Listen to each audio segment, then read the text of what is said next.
Canada did not do a good job in informing people as to the true history of the Métis development and how we were a huge part in developing Canada as a whole, but specifically in Western Canada.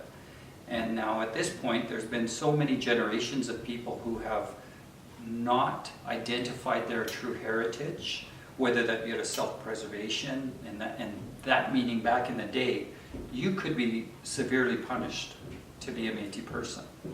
Whereas today it's not that same way. So people are more apt to come forward and acknowledge their Aboriginal ancestry. And in doing so, that's the only way that the nation can support a person, is for them to be identifying as a Métis person. Without that acknowledgement, they can't just walk up to anyone on the side of a street and ask, hey, are you of Métis descent?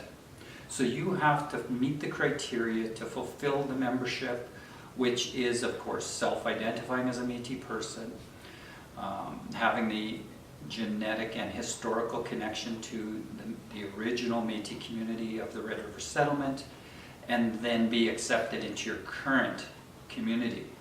And so those criteria are required in order to be eligible. So again, a lot of families not knowing their past history. We at this agency have the tools and the resources to be able to find these people on old censuses or on old records and make those connections and help support them to see where did they come from.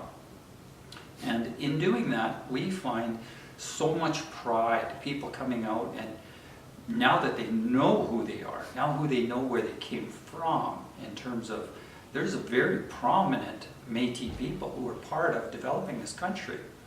And many of their descendants aren't even aware. And that to me is a shame and a crime that the government of Canada has permitted this to occur for 150 years. But at this point, things are moving forward in a positive way. Those acknowledgements have come.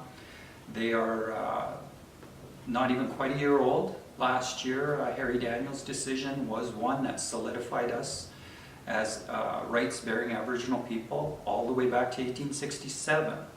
Not 2016 when they made the ruling, but all the way back to the original Confederation and the signing of that.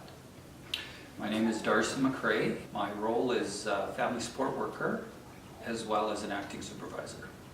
Currently my role too is to help support the Métis community in identifying their heritage and then being able to connect to the Métis Nation of Alberta and register as card-carrying, full rights-bearing members of our community.